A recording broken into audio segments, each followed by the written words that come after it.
Summer used to be the time for reruns on TV. But today, with the advent of cable, satellite, and streaming services, you can be entertained with reruns all the time. Seldom, however, do you hear a show that you're watching called a rerun. They're called encore performances, as if it was so good the first time you need to see it again. Teachers have long understood the importance of repeating important facts to the students, and advertisers use the concept all the time. Teachers, the first week or so here when school starts up in a couple of weeks, the first week or so will just be reviewing what they learned last year. And advertisers understand this concept. For instance, McDonald's is the largest fast food restaurant in the world. And why is that? It has little to do with the quality of food and everything to do with how they market their product. They have saturated radio, TV, magazine, billboards, and just about every other form of marketing available. And as a result, you can go just about anywhere in the world and see the golden arches. And you know, we all know what 2 all-beef patty special sauce, lettuce, cheese, pickle, sesame bun is, don't we? At first glance, as you read Matthew chapter 15, the stories seem very familiar. However, although the 3 stories making up the chapter are similar to what we have already read in this gospel, they involve different people at different times and different places. Matthew includes these similar stories here, not just to be repetitive, nor was he being paid by the word when he wrote his gospel, but to emphasize the lessons Jesus taught. So one more time, let's look at these 3 lessons and see what Jesus is trying to teach us. The first lesson is about the futility of trying to fulfill the law. The futility of trying to fulfill the law. If you have your Bibles, follow along as I read Matthew chapter 15, beginning in verse 1. Then some Pharisees and teachers of the law came to Jesus from Jerusalem and asked, "Why do your disciples break the tradition of the elders? They don't wash their hands before they eat." Jesus replied, "And why do you break the command of God for the sake of your tradition? For God said, 'Honor your father and mother,' and anyone who curses his father and mother must be put to death. But you say that if a man says to his father or mother, 'Whatever help you might otherwise have received from me is a gift devoted to God,' he is not to honor his father and mother with it. Thus you nullify the word of God for the sake of your tradition. You hypocrites! Isaiah was right when he prophesied about you. These people honor me with their lips, but their hearts are far from me. They worship me in vain. Their teachings are but rules taught by men."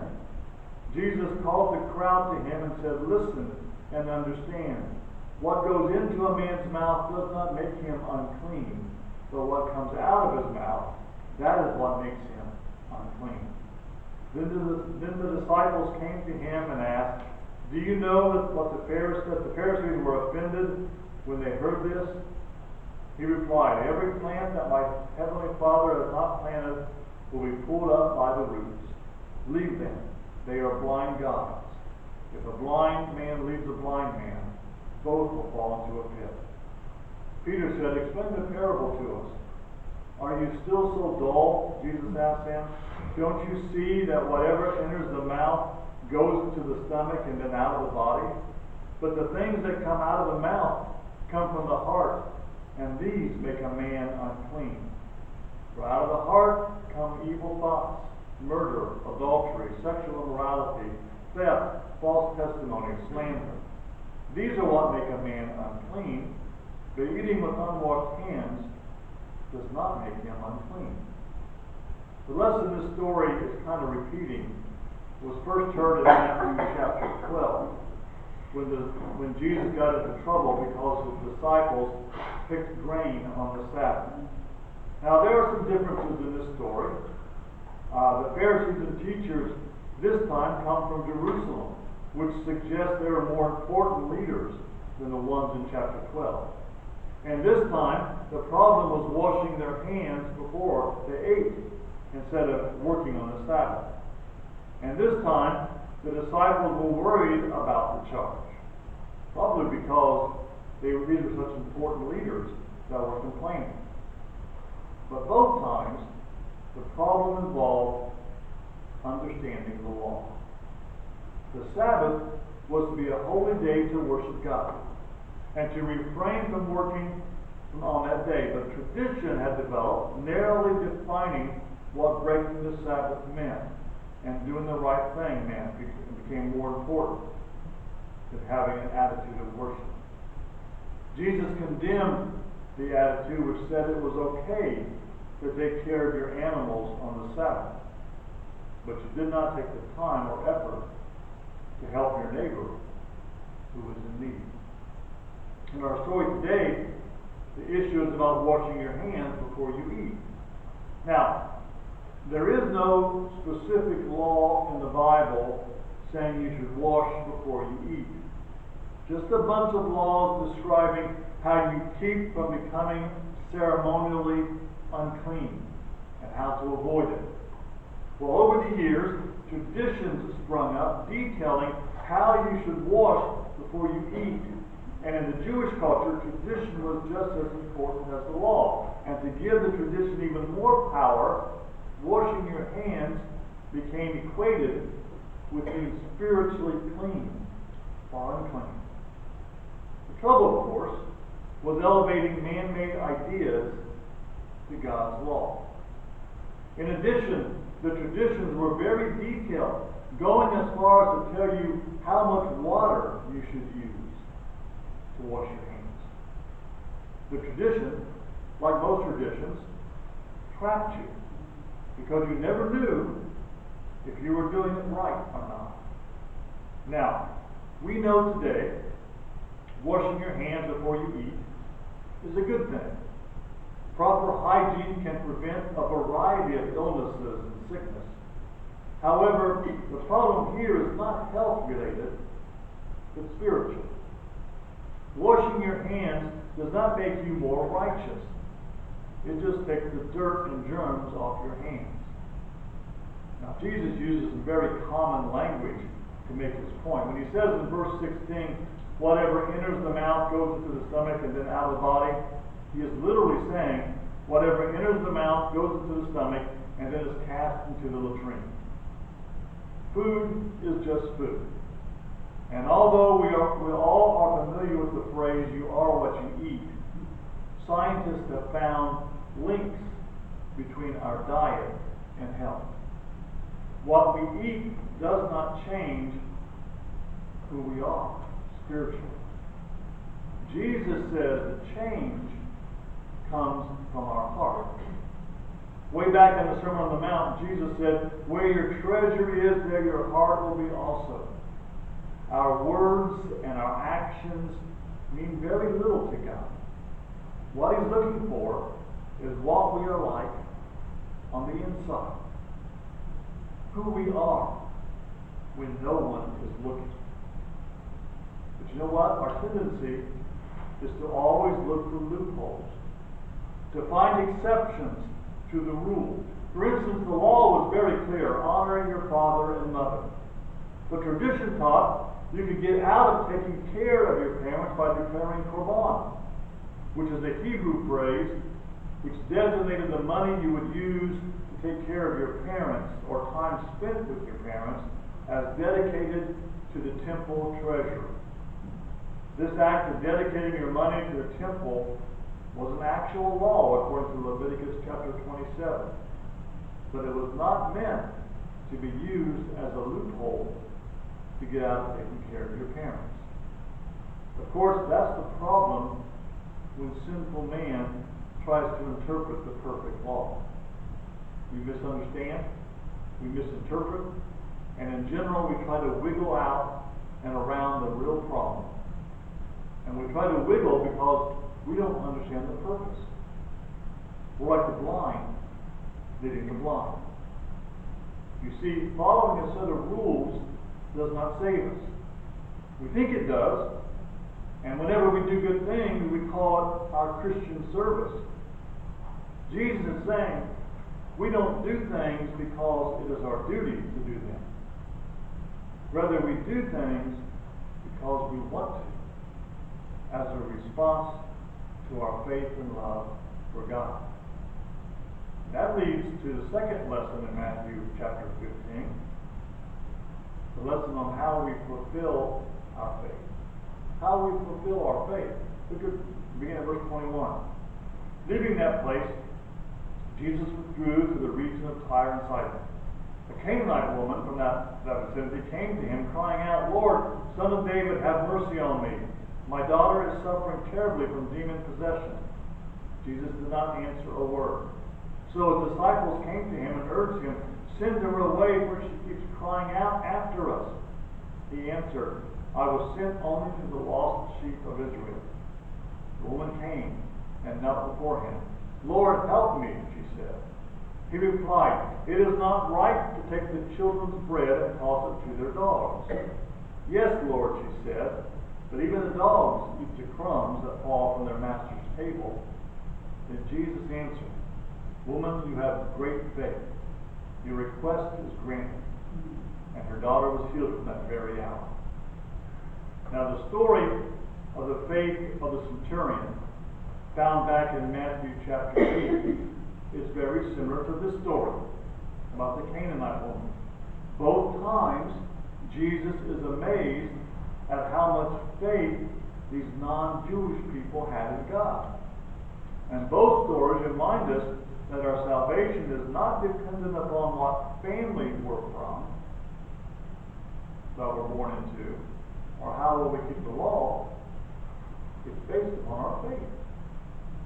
The circumstances around this story about the Canaanite woman are interesting. This is the only time recorded of Jesus actually leaving the nation of Israel. After his confrontation with the Jewish leaders from Jerusalem about hand washing, it was probably a wise idea to leave the country for a while until tempers cooled down a bit. But if Jesus was looking for a place where he would not be recognized, he did not find it in this place. In Mark's gospel, this woman is called a Greek. In other words, non-Jewish, and that she's from Syria, Phoenicia. Matthew simply calls her a Canaanite. The Canaanites were the people who inhabited the promised land when the Israelites arrived, and had long been thorns in the Jewish sides. The name Canaanite has become synonymous with pagan or non-believer. Jesus' reaction to the woman is apparently a setup to make the point. If he had simply healed her daughter right away, no one would have given it a second thought. He makes a big deal about how he was the Jewish Messiah and had come only for the children of Israel. But you look at those words, and they're very unsettling words, because they are racist. They are prejudiced. So why would Jesus utter them? He said those words to point out to his disciples their own prejudice and racism. As I said, God is looking for faithful people, no matter what their background, or their skin color, or their culture. And not people who just put on a show of righteousness. When the disciples saw this Canaanite woman, all they saw was a person who did not dress appropriately, who did things they considered to be bad or wrong, like not washing her hands before she ate, and who lived a life they considered immoral. The only reason they asked Jesus to heal her is because she was so annoying. Jesus is trying to make the point. He came for everyone who believed. This woman had a tremendous amount of faith. The potential for rejection was very high for her, along with ridicule and scorn by these holy Jewish men. Can our faith match her faith? Too often our faith is like an Impala. Not the Chevrolet car, but the animal Impala. The African Impala can jump to a height of over 10 feet, and the jump can cover a distance greater than 30 feet. Yet these magnificent creatures can be kept in any zoo with a 3-foot-high wall. You see, the animals will not jump if they cannot see where their feet will fall. Faith is the ability to trust what we cannot see. And the faith we are free, and with faith we are free from the flimsy enclosures of life, like obeying certain laws that entrap us. Look at the things that this woman did wrong. First, she was a woman. It would have been very unladylike for her to approach Jesus like she did. Only prostitutes approached men in those days like that, not good girls. Second, she wasn't even Jewish, so she had not been following any of the laws the Jews considered to be so important, and she had not offered the proper sacrifices, nor had she done anything approaching a tithe to the temple. She did not do anything right, yet she had faith. And Jesus rewarded her by healing her daughter. I wonder how many people have come through these doors that did not conform to our way of doing things. You know, they did not dress properly or have the right haircut or know how to do countless things we always do at church. They simply weren't like us. So we shunned them, and no one cared or noticed when they stopped coming. We become like the Pharisees and judge another person's salvation more on what they do or don't do instead of upon their faith. We make up our own rules or traditions, listing what a Christian cannot do. However, things like dancing or playing cards or drinking or wearing certain clothes say less about our faith and more about our works. Here's a tension we wrestle with every day. Our salvation is based on grace, not works. Yet we judge other people's Christianity based upon their works or their outward appearances. It is easier to talk about and set up rules and traditions to abide by than it is to really develop faith.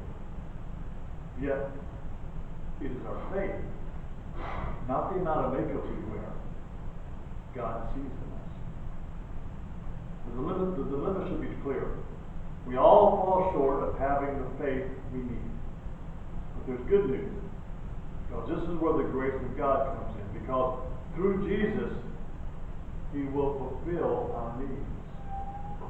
Verses 29 to 39. Jesus left there and went along the Sea of Galilee. Then He went up on a mountainside and sat down. Great crowds came to Him, bringing the lame, the blind, the crippled, the mute, and many others, and laid them at His feet, and He healed them. The people were amazed when they saw the mute speaking, the crippled made well, the lame walking, and the blind seeing, and they praised the God of Israel. Jesus called His disciples to Him and said, I have compassion for these people. They have already been with me 3 days and had nothing to eat. I do not want to send them away hungry, or they may collapse on the way.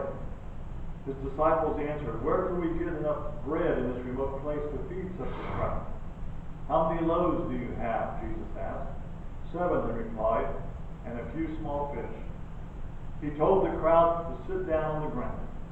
Then He took the 7 loaves and the fish, and when He had given thanks, He broke them and gave them to the disciples, and they in turn to the people. They all ate and were satisfied. Afterward, the disciples picked up 7 basketfuls of broken pieces that were left over. The number of those who ate was 4,000, besides women and children. And after Jesus had sent the crowd away, He got into the boat and went to the vicinity of Magdala.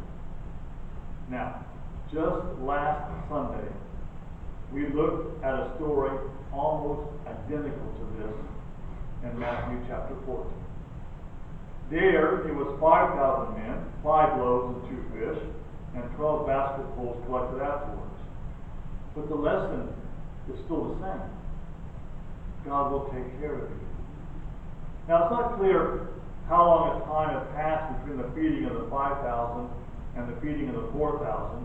Based on the distances we're told Jesus traveled, it was at least several weeks, if not several months. Chances are, this time, a lot of the non-Jewish people we met in Tyre and Sidon had followed him to Galilee, and many had been hanging around, as he said, for 3 days, just for the chance to be healed.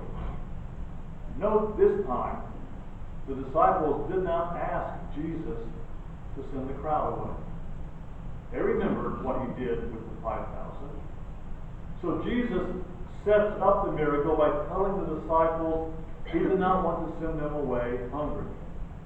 Now, some commentaries suggest the disciples had so little faith they did not know what to do, or they had already forgotten how Jesus fed the crowd before. Some cynics even suggest the Gospels have confused the facts and included the same story twice with differing details. Or, if this crowd was primarily Gentile, the apostles did not comprehend Jesus would do the same thing for non-Jewish people. However, I believe the disciples knew exactly what was going on. Taking the bait, perhaps with a slight grin as they anticipated the miracle, the disciples responded the same way they did before. Where can we get enough bread in this remote place to feed such a crowd? Wink, wink, nudge, nudge. And then Jesus gathers the loaves and fishes, and the miracle occurs again. The point of it is this: if Jesus took care of us before, why won't he take care of us now? Surely he has not taken us this far just to leave us. One night when I was in high school, after a youth group meeting, a bunch of us decided to go to a local restaurant to get something to eat. I usually rode with my best friend Dan, but he did not want to leave right away that night because his girlfriend had to go home and ask her parents if she could go. This obviously was in the day before cell phones. I waited with him for a while, but it became very clear to me soon that she wasn't coming back. Everyone else had left. I was getting a little upset. I was going to miss out on a grilled cheese and milkshake because of this girl. So when another guy from the youth group, who had missed the meeting because of work, pulled up to the church building looking for everybody, I gladly hopped in his car to go with him to the restaurant. I left my friend behind. When I got to the restaurant, everybody asked where Dan was, and I told them how he was waiting for this girl and who had apparently stood him up. And we all agreed this girl had stood him up, and we were all getting a little angry at her when Dan walked in with the girl. She had not stood him up, but before she could go to the restaurant, her parents made her do a chore at home. That's why she was so late. Dan was the only one who had enough faith in the girl to trust her to show up. Now, I'm not sure what Dan based his faith in her on. Maybe because she never stood him up before, or maybe because he knew she wouldn't do something like that to him, or maybe, having met her parents, he knew they would let her go out with him. I don't know what it was, but something convinced Dan he could trust her. Jesus has promised to meet our needs. How do we know he actually will? How do we know he will do that with the problems we're facing today? We know not based on blind faith, but upon our memory of how he met our needs before. And if we don't have any memories of that, it is our knowledge of our knowledge. We can read what is how he's done before in the Bible. You see, if God can feed the 5,000 and the 4,000, can't he also feed us? We can trust him because He will fulfill our needs.